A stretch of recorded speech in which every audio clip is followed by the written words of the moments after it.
साथीहरू मलाई यो आकाशको पानीले मलाई स्क्याम हान्यो स्क्याम। अस्तिको राति पनि पानी पर्ला जस्तो गरेर बाहिर निकालेको मेरो गमलाहरू फुलहरू मरिमरि बाहिर निकाले, पानी परेन। हिजो दिउँसो पनि पानी पर्ला जस्तो गऱ्यो अनि अलिअलि बाहिर निकाले, पानी परेन। अनि यहाँ हेर्नुहोस् न, अलिअलि भएको धुलोहरू जम्मै यस्तो बनाएर यो पिसलिली त घामले यस्तो मरिसकेछ।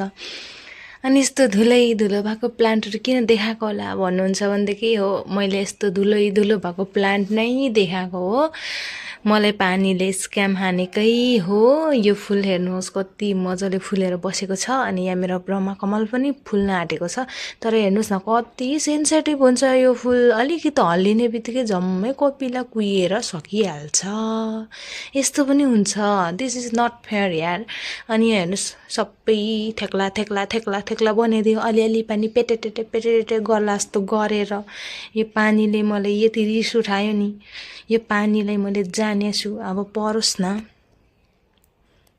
मेरो प्लान्टहरू बिचरा